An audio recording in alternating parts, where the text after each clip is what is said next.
petit État, au cœur de l'Himalaya, coincé entre l'Inde et la Chine. Le Bhoutan, terre de montagne de 750 000 habitants, est aussi l'un des rares pays au monde à afficher un bilan carbone négatif. Il assure qu'il absorbe plus de CO2 qu'il n'en émet. Venez, on va monter par là, à gauche. Un succès, surtout dû à ses forêts gigantesques. Elles recouvrent 70% du territoire et sont protégées par la Constitution. Un poumon vert qui capte le carbone.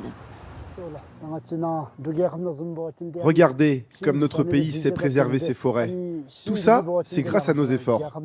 Ces arbres sont source de vie. Ils absorbent la pollution comme le carbone et rejettent de l'oxygène.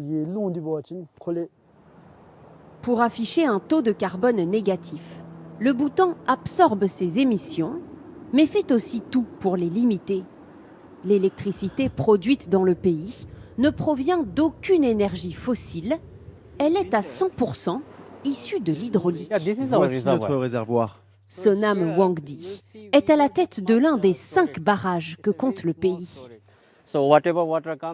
Toute l'eau qui arrive ici est bloquée et envoyée vers les turbines. C'est grâce à cette énergie renouvelable, l'hydraulique, que le Bhoutan est aujourd'hui un exemple en matière d'environnement. Notre carburant à nous, c'est de l'eau, donc c'est une énergie propre. Mais tous les pays ne peuvent pas se le permettre. Il faut des rivières et une certaine topographie pour ça. Et nous l'avons. Le Bhoutan peut aujourd'hui afficher fièrement un bilan carbone négatif. Mais pour combien de temps encore ? À mesure que la population augmente, s'enrichit, les émissions carbone explosent. À Thimphu, la capitale, le nombre de véhicules a bondi ces dernières années. Le gouvernement vient donc de prendre une décision radicale. Il veut convertir la majorité des voitures à l'électrique. Pour cela, les autorités versent aux chauffeurs de taxi des subventions. Guru Tshering vient tout juste d'abandonner sa voiture à essence.